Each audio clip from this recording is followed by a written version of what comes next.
Okay, here's my my train station. I'll show you the track in a minute, but I'll just I'll show you the basics of how this works. Uh, so what this is a device to get a minecart on the track. So let me get a minecart. So you take this minecart and you put it here, and then you push it.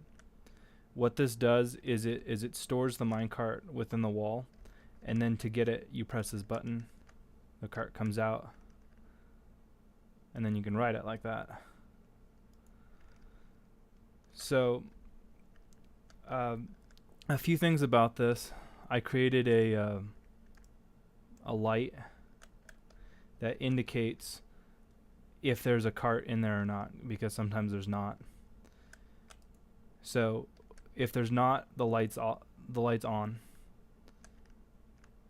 When it's in there, it'll start to blink like that, and it'll keep blinking. I've noticed a glitch in this. If you quit the game, sometimes the blinking will get off. So here's a reset switch. So let me do that so the cart goes out.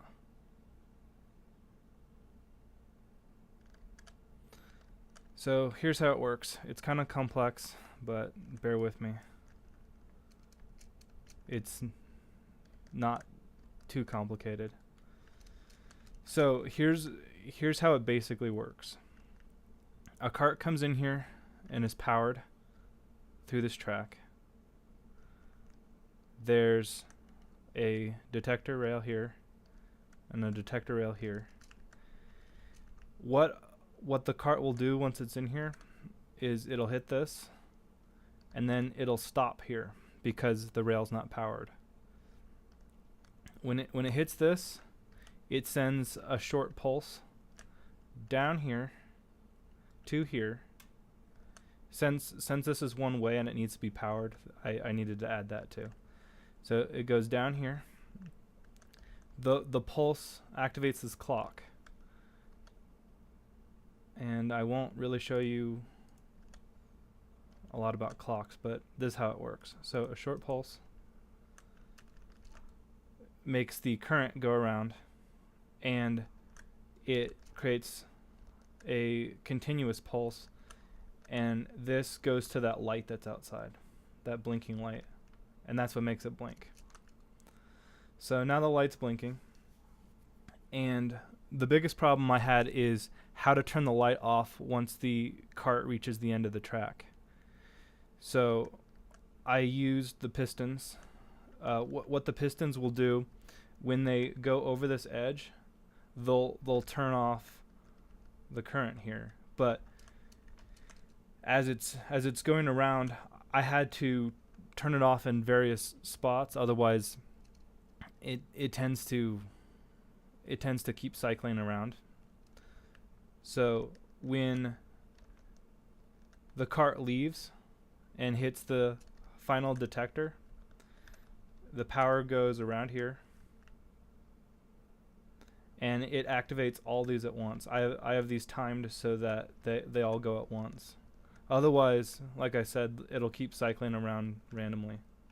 So I'll power that, and you can see what that does. So now they all go in, and the power gets stopped here, it gets stopped here, here, here, and now the light is solid on because there's an inverter in this wall. So now the reset button, it does the exact same thing, but it holds it down so that it'll reset. So that's the switch right there. I know I have a lot of these, but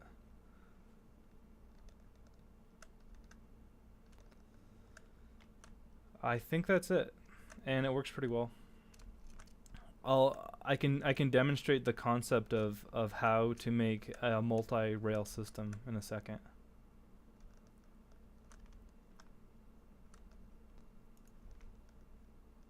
So I'll show it one more time.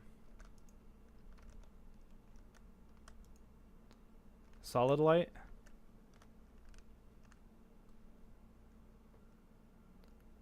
Now it's blinking, so it's sitting right here. I'll show that. And then when I press the button, it will power this rail.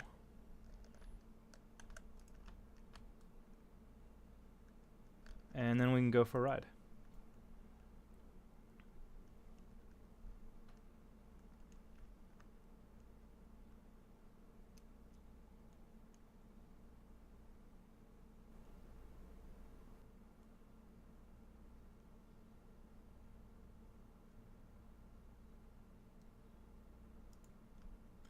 Okay, here's my concept area. This is where I test various designs to see if they work. Here's the multi-cart system. I didn't do this behind the wall because I didn't want to wire the indicators and all that stuff.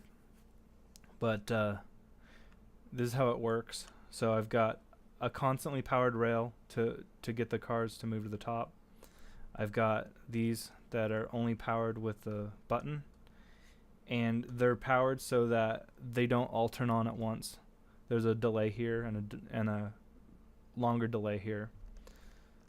So when you press the button, the first one is powered immediately. Let's see that again. The first one goes, then the second one, and then the third one a little after. And then it resets itself. I like this design because you don't have to feed in carts automatically. It just does it. I like to set up a detector rail so it knows how many carts are there. Carts can go around the track, and then when one is needed, it refills it. But I haven't done that yet. So this is pretty simple. You can hide it in a wall so none of the wire is visible and none of the carts are visible like I have over there. But this concept works pretty well. I'd like to figure out a way to get the carts to be all on the same part of the rail, but I've not experienced any issues with them going too far or not far enough on the rail, except when I press the button too many times. Yeah, I just screwed it up.